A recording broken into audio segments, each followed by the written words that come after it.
유튜브를 이리저리 뒤적거려 가면서 사람들이 욕심 때문에 어떤 어려움을 겪고 있는가, 또 많은 그 현명한 현자들이 욕심에 대해서 어떤 해결책을 주고 있는가, 뭐 종교를 넘나들면서 좀 여러 강의들을 여러분 대신해서 들었는데, 그 중에서 제가 좀 기억이 나는 한 남성인데, 이제 아마 자기가 누구인지 노출되면은 안 되나 봐요. 그래서 모자이크도 하고 그다음에 음성 변조까지 해가지고 출연한 그 남성이 돈 욕심이 너무 많은 아내에 대해서 상담을 요청한다고 이렇게 질문한 내용입니다.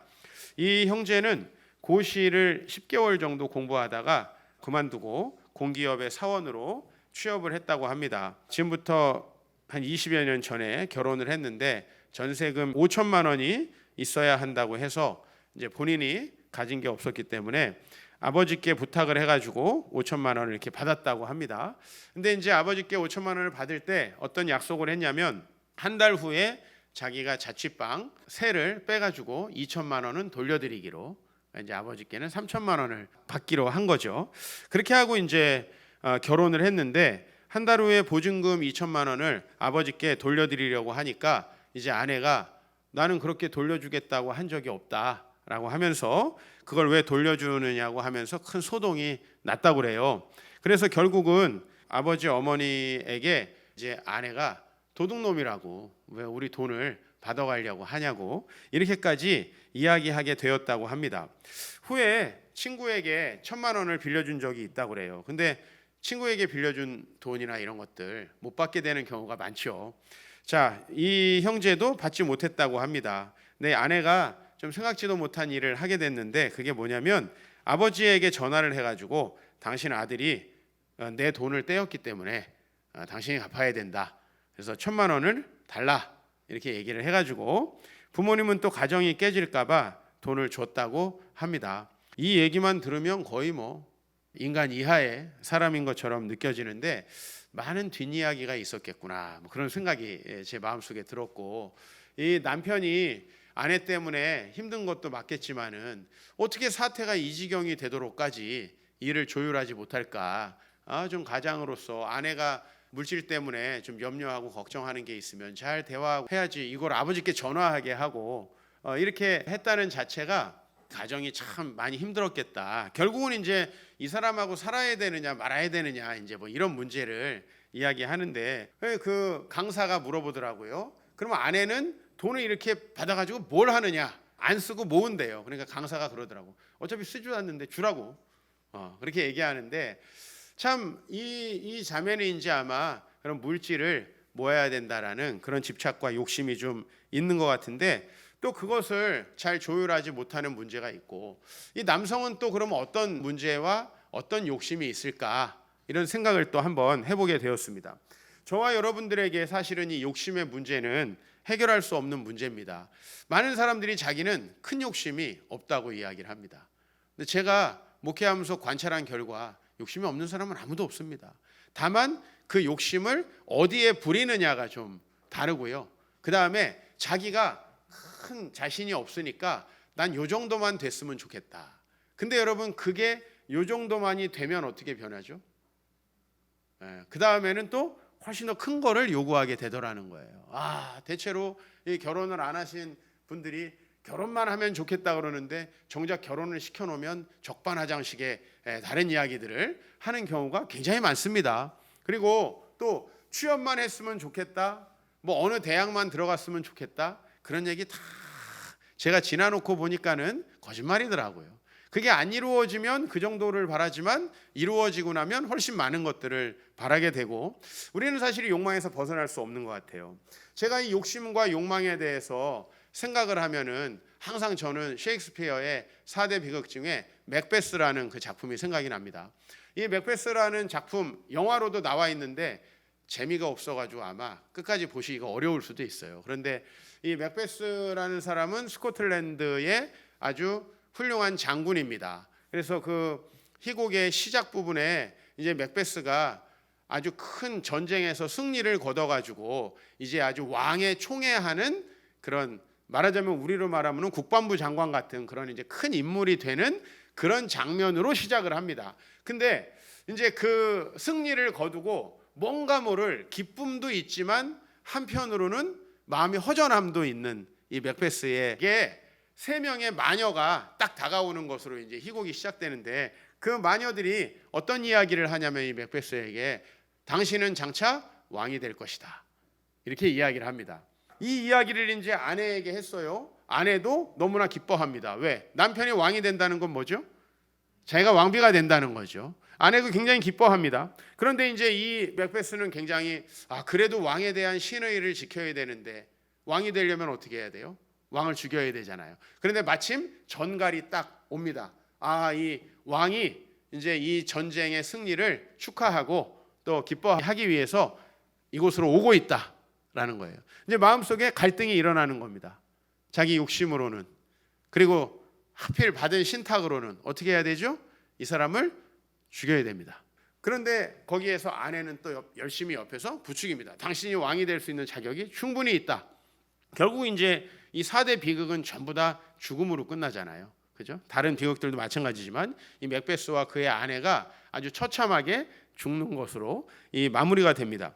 결국은 욕망은 사람을 파멸시킨다는 것은 대부분의 사람들이 알고 있는데, 사람들은 이 욕심으로부터 벗어나지 못하고 있고, 심지어 더 심각한 거는 자기가 그런 어떤 종류의 욕심에 빠져 있다는 생각 자체를 하지 못한다는 거예요. 대부분의 분들이 나는 큰 욕심이 없습니다 라고 이렇게 얘기하는데, 그 지점이 진짜 심각한 부분이라고 제가 말씀드리고 싶어요.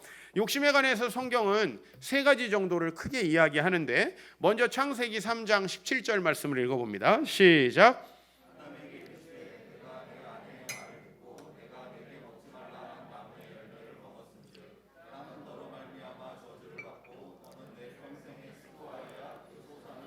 네, 하나님과 단절된 인간은 자기가 필요한 것들을 다 채울 수 없는 그런 실존을 살고 있는 거예요. 여러분들이 원하는 만큼 공부 성적 안 나와요. 여러분들이 노력한 만큼 돈 벌 수 없어요.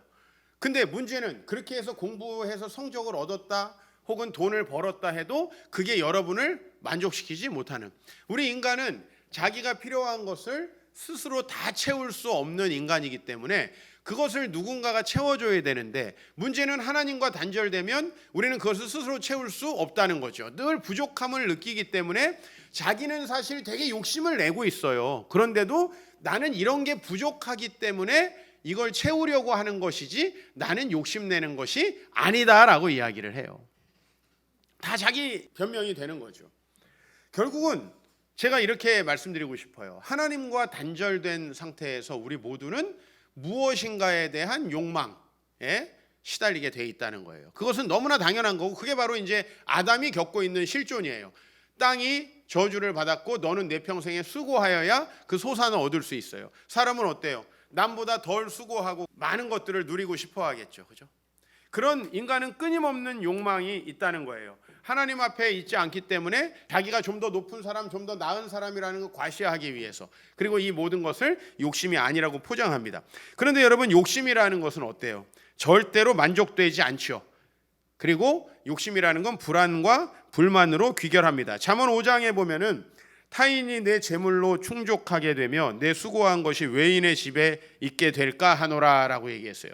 욕심을 부리는 사람의 귀결은 뭐냐면 늘 불안하고 불만을 갖게 된다는 거예요. 왜냐하면 내가 그 욕심 부린 것을 내가 사용하지 못하게 되는 경우가 너무 많을 뿐만 아니라, 그 다음에 여러분들 그것을 소유해도 그것이 여러분들을 만족시키지 못한다는 것을 알게 된다라는 것이에요. 그래서 욕심은 항상 더 큰 욕심을 추구하게 되죠. 여러분, 아까 말했던 맥베스는 굉장히 성공한 사람입니다. 큰 전쟁에서 승리한 아주 용맹한 장수예요. 지금 정도만 해도 어마어마한 부자라는 거죠. 그런데 여러분, 딱 그 성공한 순간에 누가 앞에 있어요? 한번 희곡을 여러 페이지 볼 필요도 없어요. 한 2페이지만 보면 이 제가 설명한 부분이 다 나와요. 성공해가지고 한참 고무되어 있는 맥베스 앞에 3명의 마녀가 나온다는 거예요. 아주 음울한 분위기에서, 영화를 보면 아주 음울한 분위기에서 3명의 마녀가 듣는 둥 마는 둥 신탁을 전합니다.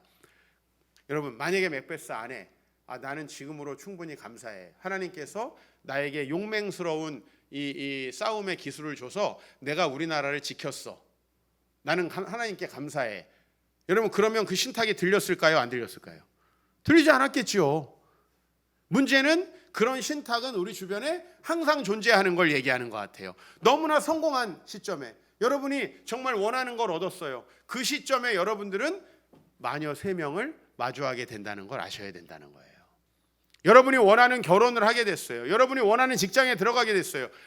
그것이 소망이 이루어졌을 때 인간은 그 앞에 항상 새로운 마녀와 마주치게 되고, 그 마녀가 말했던 건 사실 어디 있었던 거죠? 우리 마음속에 있었던 거죠. 우리 마음속에 있던 것을 마녀가 얘기하고 우리는 그것을 듣게 되는 거예요. 그것을 또 누가 되뇌어줘요? 옆에서 아내가 되뇌어줘요. 그래서 이런 고전을 지은 작가들을 천재라고 하는 것 같아요. 우리 모두가 직면하는 상황을 전혀 다른 사람이 직면하는 것처럼 얘기하는데 그 이야기를 다 읽어보면 우리 이야기예요. 물론 셰익스피어는 답을 주지 못해요. 그냥 다 뒤진다 이렇게 끝나는 거예요. 답을 주지 못해요. 그래서 제가 인문학을 계속 전공할 필요를 느끼지 못한 것은 인문학은 답을 주지 못해요. 그냥 우리의 문제를 지적할 뿐이에요. 답을 찾아야 되겠죠. 그래서 오늘 말씀 야고보서 1장 15절 어떻게 보면 오늘의 핵심 말씀인데 같이 읽어보면 좋겠어요. 욕심이 잉태한즉 죄를 낳고 죄가 장성한즉 사망을 낳느니라. 즉 여러분의 욕심은 계속된 욕심, 욕망을 낳고 그 욕망은 반드시 어디로 간다? 멸망으로 간다. 여러분 도박의 끝이 좋은 걸 봤습니까? 여러분 외도의 끝이 좋은 걸 봤습니까? 한 번도 그런 결과가 없어요. 역사에 외도해가지고 잘된 사람이 아무도 없고, 역사에 도박을 해가지고 잘된 사람 아무도 없고, 역사에 권력에 욕심을 부려가지고 잘된 사람이 아무도 없는데 역사는 끊임없이 반복되죠. 사람은 계속 욕심을 내죠.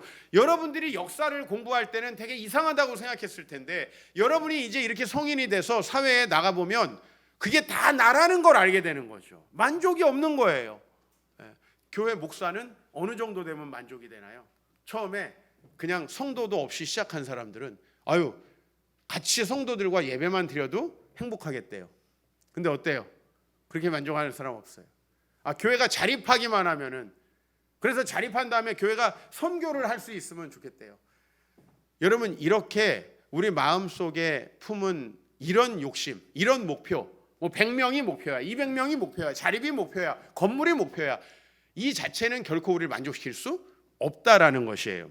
그래서 결국은 그런 욕심들은 반드시 여러분을 사망으로 이끈다. 이것은 여러분의 육체적인 죽음을 얘기하는 게 아니고 하나님과 단절되어서 매우 불행한 삶을 이야기하는 거예요. 성경에서 생명, 사망은 우리 육체의 생명, 사망을 이야기하는 게 아니에요. 그래서 욕심은 피할 수 없다는 거예요. 욕심을, 이 세상이 굉장히 부추기죠. 여러분이 신문, 광고, TV 하루만 보고 있어도 여러분 일단 성형수술 견적을 뽑아야 되고요. 그 다음에 여러분들은 일단 집을 인테리어를 새로 하셔야 돼요. 여러분들이 누리고자 하는 어떤 사회적인 포지션을 얻기 위해서 학교에 등록을 하셔야 되고, 여러분들은 피트니스, 그것도 개인이 가가지고 기계랑 하는 이런 거는 안 되죠. PT 하셔야 돼요. 우리를 만족시키기 위해서 사실은 보면 어마어마한 것들이 필요해요. 근데 여러분의 잔고는 부족하죠? 이제 그때 여러분이 만났던 배우자를 불만스럽게 생각하게 되는 거예요. 내가 왜 이 사람을 만났나? 그냥 아버지가, 할아버지가 재벌을 만났어야 되는데, 이제 이런 생각부터 이 욕심은 꼬리에 꼬리를 무는 거예요. 세상은 욕심을 부추기는 거 맞습니다.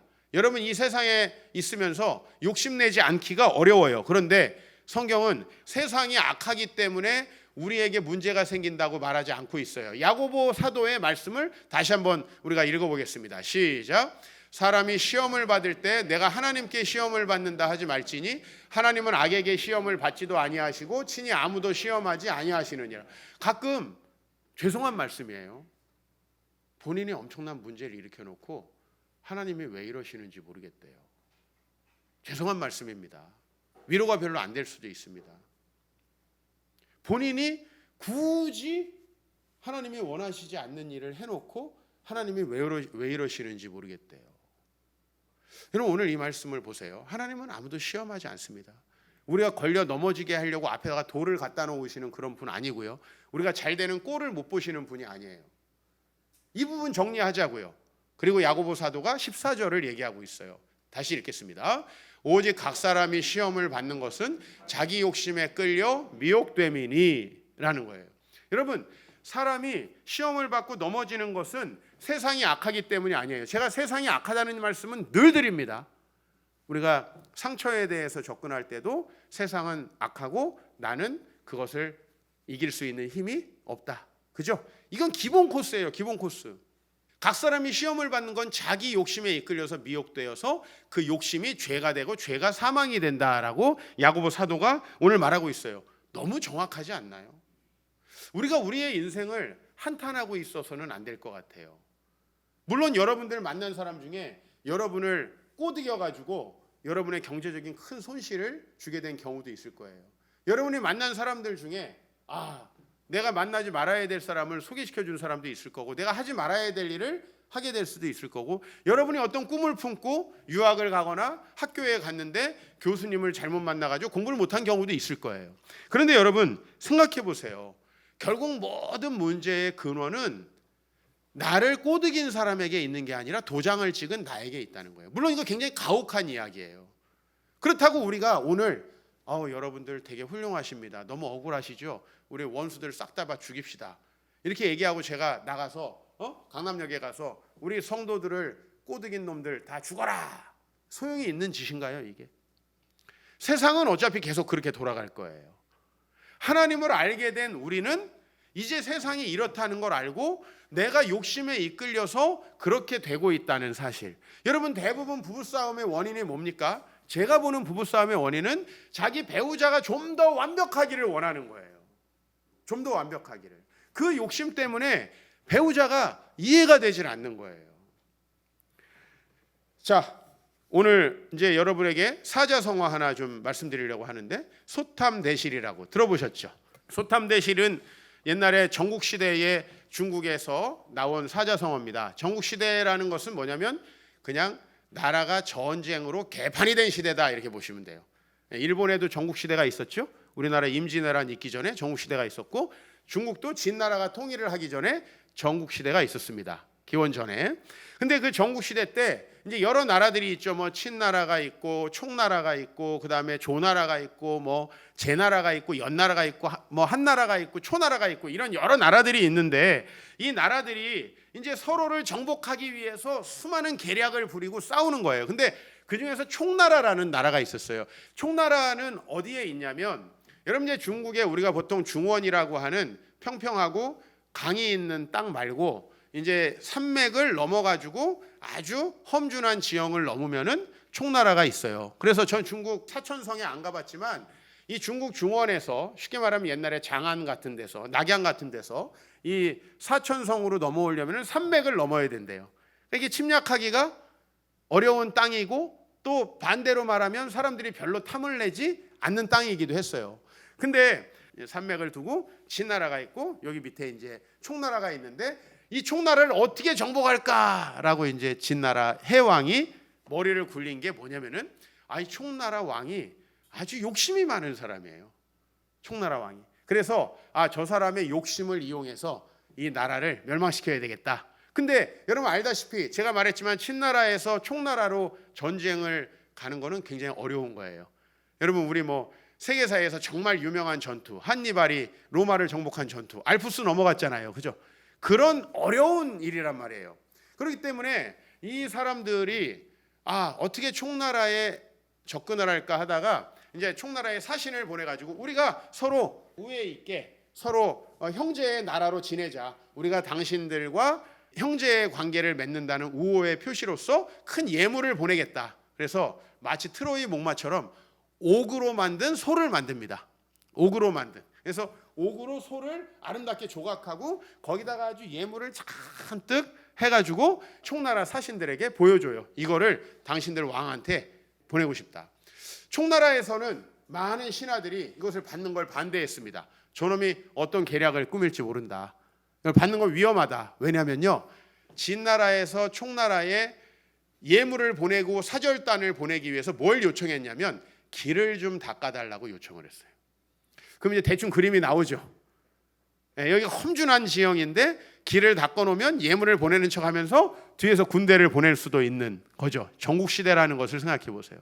나에게 걸맞지 않은 예물을 왜 보낼까 이런 생각을 했어야 되는데 이 총나라 왕은 그 옥으로 만든 소와 진귀한 보물에 완전히 넋이 나갔어요. 신하들의 반대에도 불구하고 길을 닦고 사신들을 맞을 준비를 했는데 그 사신들이 오면서 뒤에 군사 수만 명이 함께 따라와가지고 총나라가 멸망을 하게 됩니다. 여러분 사실은 진나라 왕 나쁘죠. 아마 총나라 왕이 죽으면서 아이 이런 나쁜 놈 하면서 죽었을 거예요. 자기는 안 나쁜가요? 그죠? 나쁜 놈이 많다니까요. 여러분 전국 시대가 어떤 시대라고요? 온 나라가 전쟁하던 시대라니까요. 지금 세상이 악하고 나쁜 거 여러분 모르십니까? 근데 그것은 바로 우리의 마음속에 있는 욕망이 공명될 때 우리는 그 말에 귀를 기울이게 된다는 거예요. 맥베스가 자기가 왕이 될 것이다 라고 얘기했을 때 자기 마음속에도 자기는 왕이 될 신분이 아니거든요.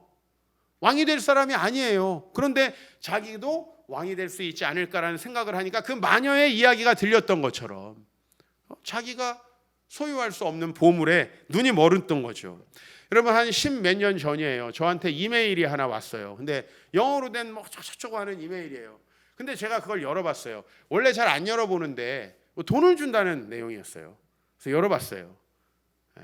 열어봤더니 무슨 내용이냐면 제가 스페인의 어떤 회사에서 로또 회사에서 하는 로또에 당첨됐다는 거예요. 나는 그때도 지금도 단 한 번도 복권을 해본 적이 없는 사람이에요. 그 스페인의 로또의 내용이 뭐였냐면은 제가 수백만 불의 그 로또에 당첨됐다는 것이고요. 제일 밑에 그래서 이 프로세스를 진행하기 위해서 몇천 불이 필요하다는 거였어요. 근데 놀라운 건 그 메일을 저한테만 보냈을까요?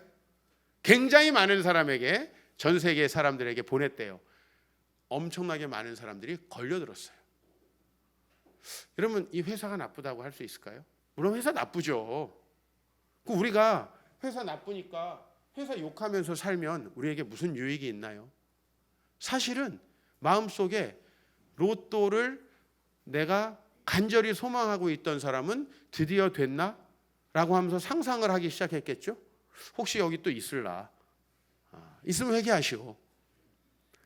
어떤 상상을 했을까요? 분명히 나는 로또에 등록을 한 적이 없는데 혹시 그때 한 게 로또인가? 이런 생각을 하게 되는 거예요. 사람이라는 게. 그래서 내가 이렇게 큰 행운이 주어진다는데 그거 몇천 불 못 보내? 라고까지 가는 사람이 실제로 존재한다는 겁니다. 로또를 진짜 한 사람은 아무도 없는 거예요. 특히 그 회사에서 그 로또를 그때 산 사람은 아무도 없는 거예요. 근데 실제로는 그것을 자기가 샀다라고 믿고 돈을 보낸 사람이 많다라는 겁니다. 여러분 이런 사람들은 주변에 수도 없이 많습니다. 우리들의 욕심을 이용해서 문제를 일으키는 사람 너무나 많죠. 그렇죠? 이 세상은 그런 사람들이 많습니다. 우리가 욕심에서 벗어나는 것이 길이겠죠? 그죠? 제가 욕심에서 벗어나는 법으로 여러분들에게 이렇게 말씀드립니다. 오늘 제목인데요. 따라합시다. 욕심을 소망으로 바꾸라라는 거예요. 자, 이 왜 이런 원리를 제가 갖냐면 여러분 주로 욕심은 우리 주변에서 뭐라고 그래요? 내려놔라 이런 얘기 많이 하죠. 욕심 내려놔라. 야 남편 내려놔. 언제 들고 있었나? 내려놔. 그렇죠? 야 성적 내려놔. 몸매 내려놔. 머리 빠지는 거 내려놔. 그거 다 내려놔서 뭐가 되나요? 근데 중요한 거는 이 내려놨다고 하는 사람들이 다음에 또 안 내려놔진다면서 온다는 사실이야. 내가 요새 법륜스님 강의를 몇 개 들어봤더니 이 모자이크 처리한 사람만 다르고 모든 질문이 계속 똑같아. 무한 반복이야. 해결되지 않기 때문에 계속 오고 스님 지난번에 내려놓은 줄 알았는데 또 내 안에 있어서 또 왔습니다. 지난번에 금강경을 보면서 마음이 정리되다고 생각했는데 또 왔습니다. 이런 이유가 굉장히 많아요. 심지어는 교회에도 이런 사람이 많아요. 이건 기독교의 원리는 아니에요. 여러분 우리가 일단은 오늘 해법을 제가 세 가지로 제시하는데 따라합시다. 성령, 소망, 교제예요. 이 세 가지를 잘 기억하십시오. 첫 번째는 제가 왜 무슨 욕심과 성령이 무슨 상관이 있습니까? 그러는데 우리는 영적인 존재로 만들어졌어요. 즉 우리의 영혼은 누군가가 점령을 하고 있습니다. 이걸 여러분 원리를 알아야 돼요. 우리 영혼은 원래 누가 점령하면서 만들어졌냐면 하나님이 점령하면서 성령이 우리 안에 계시도록 만들어졌어요. 그런데 우리가 하나님을 버리는 순간에 누가 우리를 점령하냐면은 사탄이 우리를 점령합니다. 그러면서 우리 안에 이제 욕심이 생겨요. 이건 내려놓죠? 또 다른 욕심이 또 들어옵니다. 내려놓죠? 또 들어옵니다. 어제 내렸던 욕심이 또 들어옵니다. 여러분, 이 욕심에서 벗어나는 방법은 욕심을 퍼내고 내려놓는 것이 아니라는 것이죠. 제가 이것에 대해서 좋은 얘기가 없을까 하고 듣다가 아이고, 또 역시 제가 굉장히 좋아하는 교수님의 강의가 있는데 그 강의를 듣다 보니까 이분이 이런 얘기를 하더라고요. 옛날에 좀 시골에 살았던 분들, 이제 아파트가 되기 전에 시골에 살았던 사람들은 동네마다 좀 속된 표현으로 바보형이 한 명씩 있었을 거예요. 바보형. 아니면은 미친 이제 광녀. 요런 사람들이 한 동네에 한 명 정도씩은 있어요. 코 이렇게 묻히고. 옛날에 어떤 개그맨이 빠꾸 이런 흉내냈던 거 있잖아요. 하지마 뭐 이런 거 하는 사람들, 이런 사람들이 한 명 정도는 있어요. 이 교수님의 옛날 고향 동네에도 바보형이 한 명 있었대요. 근데 이 바보형은 어둠을 너무 싫어한대요. 그래서 밤이 되면 항상 소쿠리를 가지고 들판으로 나간대요. 그래서 계속 밤에 뭘 하냐면은 어둠을 퍼내려고 한대요. 어둠을 계속 퍼내는 거예요. 어둠이 싫은 거예요. 어둠 가라고 계속 소쿠리로 계속 퍼낸대. 심지어는 소쿠리에 구멍도 뚫려 있대. 근데 그걸로 계속 가라고 하고 아침이 되면 다 퍼냈다 그러고 온다는 거예요. 근데 내 이 강의를 듣는데 이거 우린데? 나 이상 바보형이 아니라 이거 우리 이야기인데? 여러분, 소쿠리로 어둠을 퍼내는 게 가능합니까? 퍼내도 똑같이 있죠. 퍼낸다고 없어지는 게 아니에요.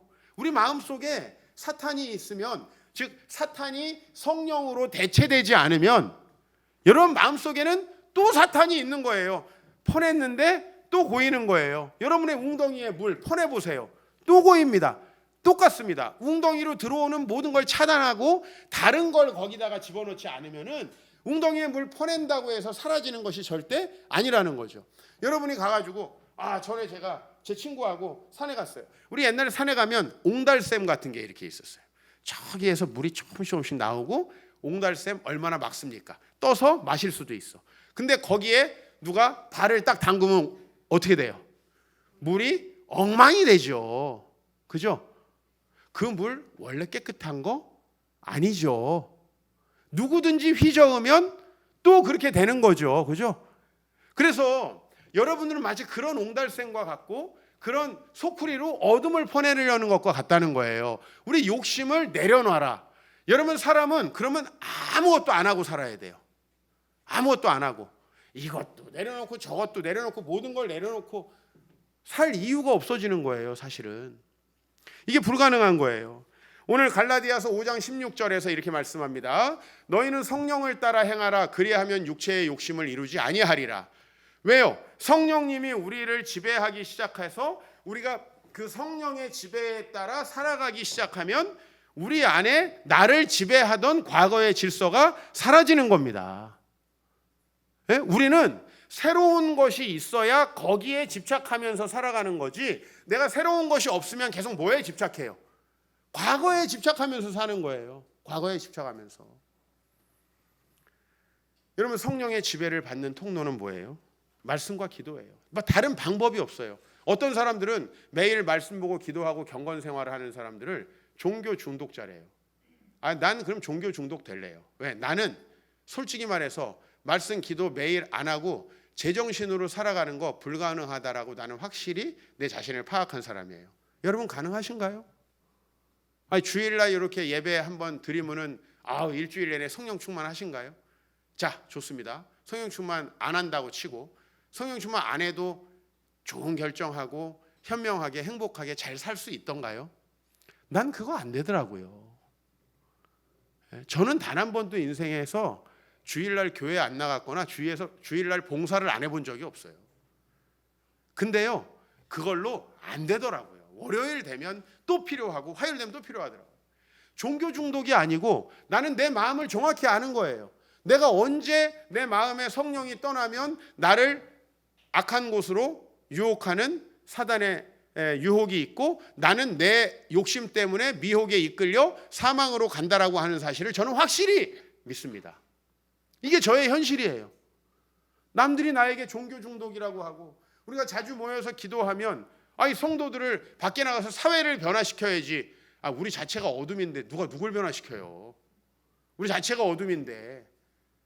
이거는 전혀 성령을 경험해보지 못한 사람, 인생에 대한 참된 성찰이 없는 사람이 입으로 하는 말들이에요. 입으로 하는 말들. 우리는 하루도 성령이 날 지배하지 않으면 사단의 지배로부터 벗어날 수가 없다. 왜? 우리는 스피리추얼한 존재로 만들어졌고 우리 스피릿은 누군가 영적인 어떤 세력이 지배하게 되어 있다는 거예요.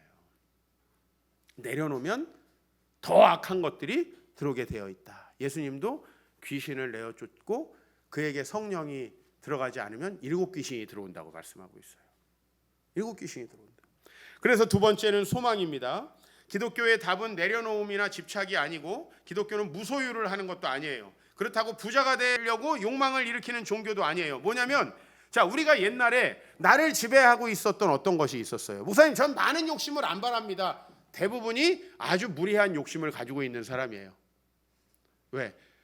저 사람은 어떻게 돈을 달라고 시아버지한테 저렇게 얘기할 수 있어요? 그런 여자는 미친 여자 아니에요?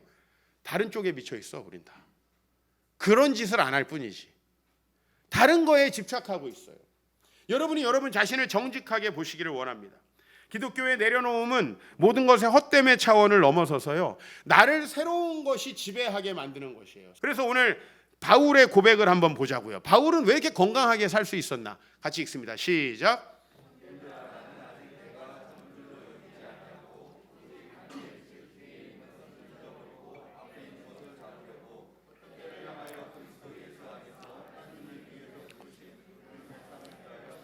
그렇죠. 사도 바울은 그리스도 안에서 하나님께서 부르신 그 부름의 상이라는 어떤 표대죠. 어떤 새로운 목표, 그거를 바라보고 간 겁니다. 아이들이 게임하지 마라, 뭐 하지 마라, 뭐 하지 마라. 여러분, 이게 안 통하는 게 아이들은 뭔가를 해야 돼요. 뭔가를 해야 된다는 게 뭐죠? 뭔가가 날 지배하고 있어야 된다는 거예요. 제가 왜 게임 같은 거, 그 다음에 만화책 같은 거에 빠지지 않을 수 있었는가? 내가 왜 고등학교 다닐 때까지 그걸 안 할 수 있었는가? 날 생각해 보니까요, 다른 거에 미쳐 있었어요. 저는 그때까지 하나님이 절 부르셨다라는 생각, 그리고 제가 나중에 훌륭한 목회자가 되려면은 준비해야 된다는 생각에 미쳐 있었어요. 내가 그 부르심에서 대학에 딱 붙고 나서 그 부르심을 버리고 나니까요, 온갖 세상의 악한 것들이 내 마음을 지배하기 시작하는 거예요. 그때 제가 알았어요. 내 마음을 뭔가 선한 것이 지배하고 있었다는 걸 알았어요. 왜? 견딜 수가 없는 거예요. 고등학교 때까지 얼마나 유혹이 많습니까? 우리 청소년들 하고 싶은 게 얼마나 많습니까? 저는 친구들이 그런 걸 아무리 해도 전혀 유혹되지 않았어요. 그런데 내가 대학교에 들어가 가지고는요, 내가 유혹하는 자가 되는 거예요. 내가 유혹하는 자가. 전 뭘 해도 혼자 죽진 않거든요. 내 주위에 있는 사람들 다 꼬셔서 같이 하는 거예요. 여러분, 내가 그런 사람이라는 것을 내가 하나님 앞에서 정직하게 보고, 나를 이런 문학책들이 정확하게 파악하지 못하고 있다, 나를 정확하게 파악하고 있는 건 역시 하나님의 말씀이라는 것을 정말 실감합니다. 사도 바울이 왜 건강하게 살았냐면, 사도 바울이 매일 욕심을 퍼내려고 하지 않았다는 거예요. 이건 바보형이 하는 짓이라는 거예요. 소쿠리로 아무리 어둠을 퍼내도 그거 어둠이 나가지 않습니다. 여러분, 밤에 긍정적인 생각을 해야지, 긍정적인 생각, 자요. 밤에는 긍정적인 생각이 안 들어. 12시에서 2시 사이에 잠 못 자시는 분들은 우울증 확률이 굉장히 높아요. 왜냐면 그때요, 여러분, 이제 우리 아내들이 우리 남편이 옛날에 나에게 잘해줬던 거, 그 다음에 우리 남편이 옛날에 나에게 사랑 고백했던 거, 이런 게 생각나면 좋은데, 끝까지 막장으로 싸우다가 너 진짜 정 떨어진다, 요거로 가잖아. 요건 양호하지? 훨씬 더 심한 말로 가잖아요. 근데 요게 기억나. 요게 기억나.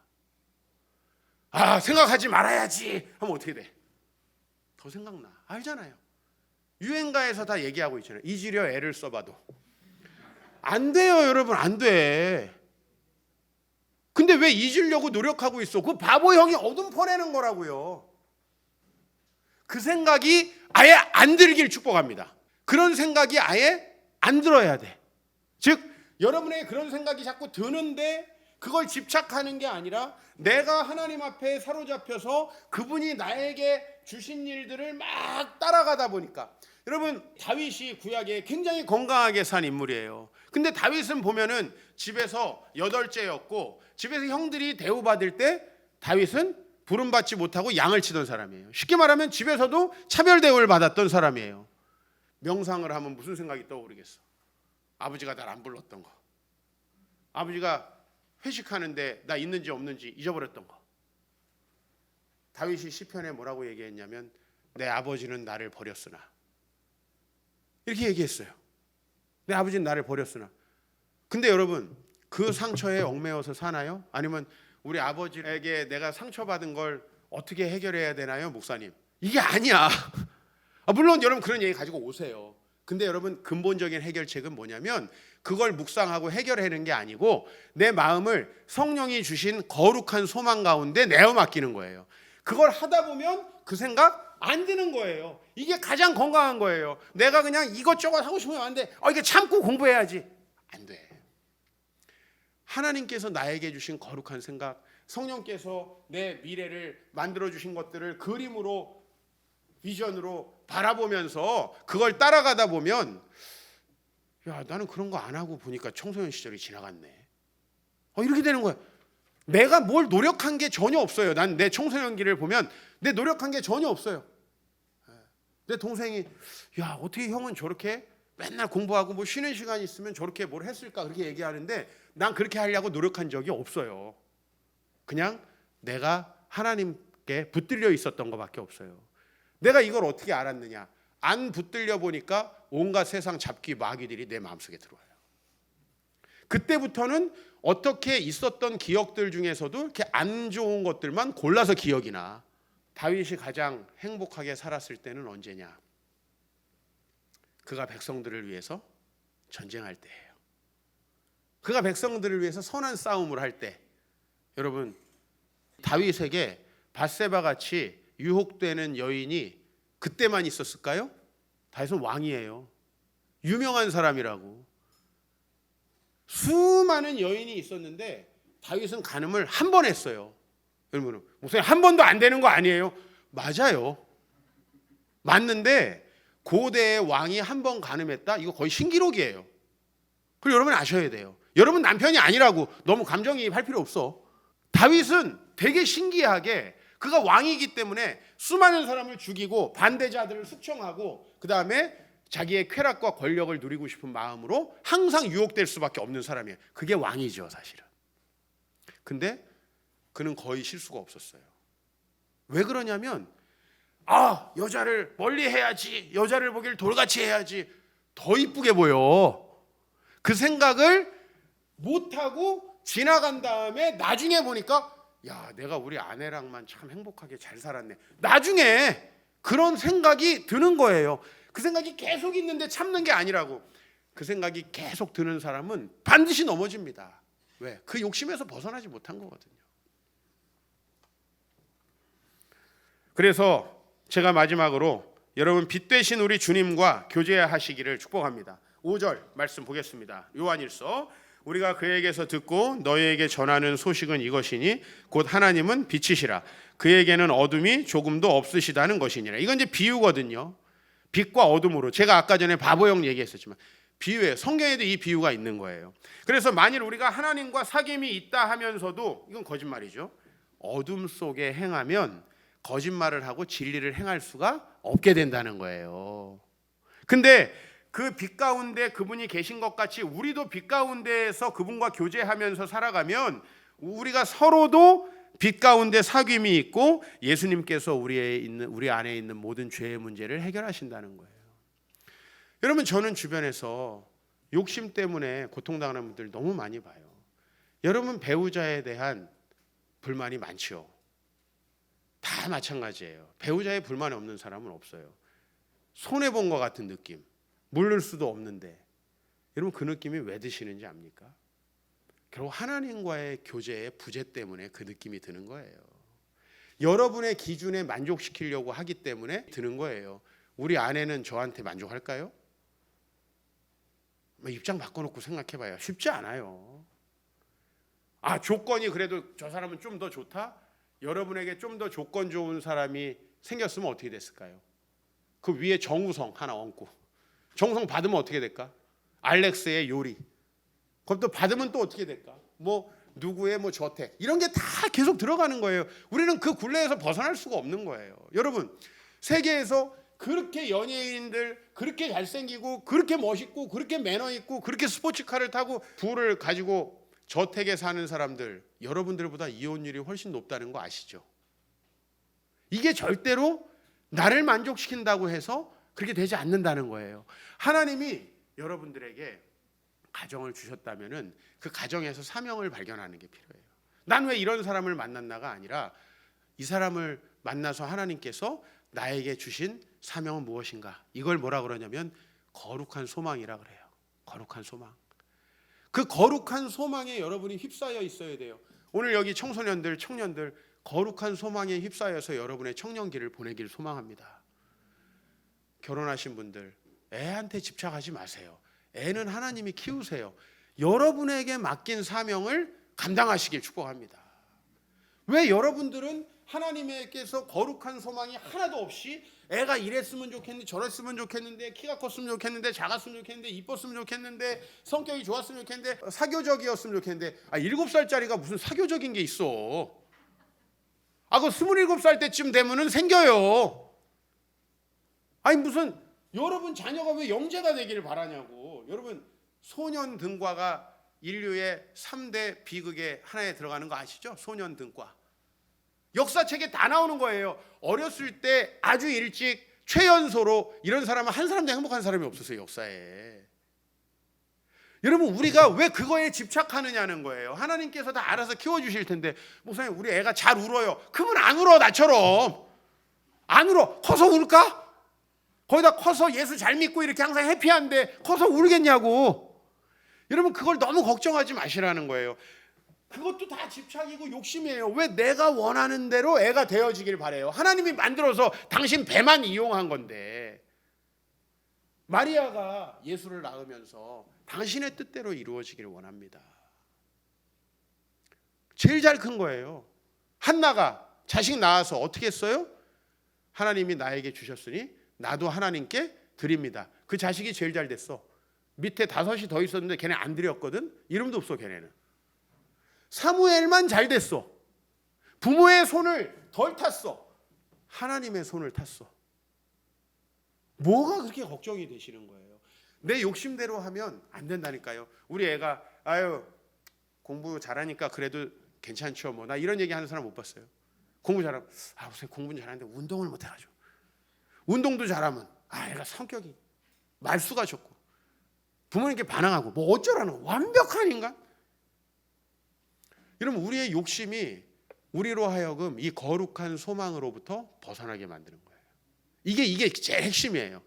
내가 해야 될 일을 자식, 돈, 성공 이런 걸 보다가 못해요. 여러분, 우리 기독교인의 핵심은 나에게 주신 일을 하는 거예요. 윤동주 시인이 얘기했듯이 그리고 또 내게 주어진 길을 걸어가야겠다. 내게 주어진 길. 근데 여러분들은 남편을 통해서, 아내를 통해서, 집안을 통해서, 재산을 통해서, 자식을 통해서 뭔가 여러분의 욕망을 이루려고 하잖아요. 그건 맥베스 같은 결과가 올 수밖에 없다라는 거예요.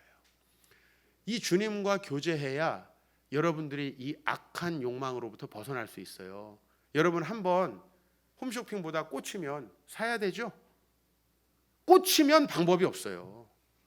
제가 청춘 남녀 만나면 절대 교제를 반대하지 않는 이유는 방법이 없기 때문이야.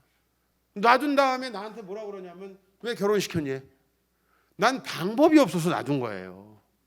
내 자식이었으면 난 절대 결혼 안 시킵니다. 이런 케이스가 많습니다. 사실 청년들 사역하다 보면. 꽂히면 안 돼요. 그래서 여러분이 그 악한 것에 꽂히면 방법이 없어요. 내가 학벌 콤플렉스에 꽂히면 그거 해결될 때까지 행복하지 않은데 문제는 뭐냐면 해결돼도 행복하지 않다는 거지.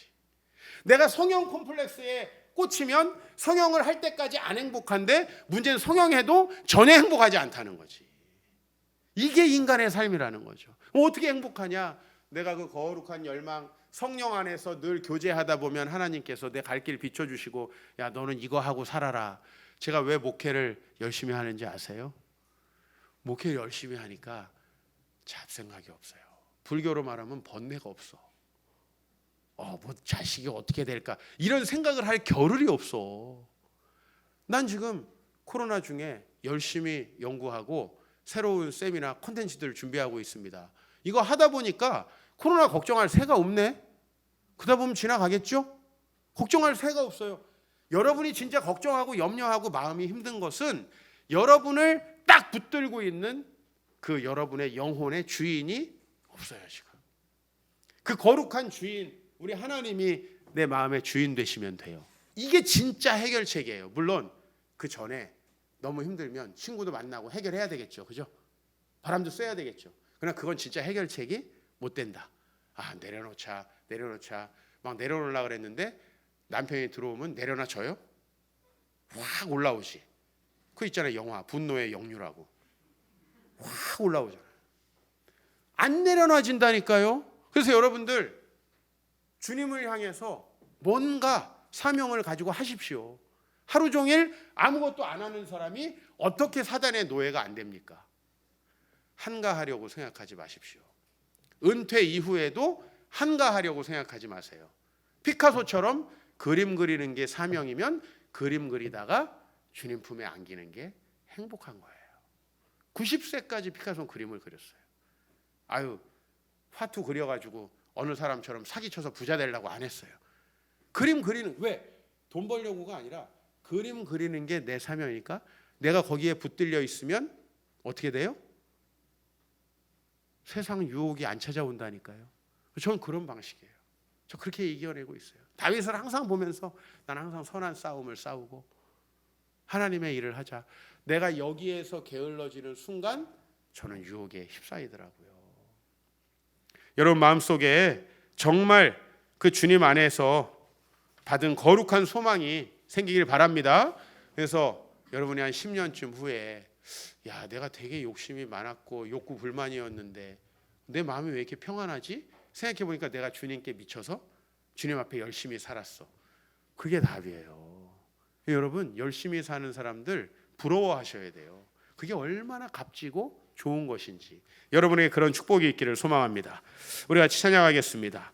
온 땅의 주인 되신 주님이 우리 이 찬양하는데요. 정말 온 땅의 주인 되신 주님이 여러분 인도하시는 대로 맡기십시오. 여러분 마음은 누군가가 지배해야 됩니다. 목사님 저는 이렇게 아직 신앙이 없어요. 사탄이 지배하는 거예요. 나는 열정이 없어요. 목사님 사탄이 지배하는 거예요. 그렇게 두지 마시고 하나님 나를 드립니다. 날 사용하여 주시옵소서. 찬양하겠습니다.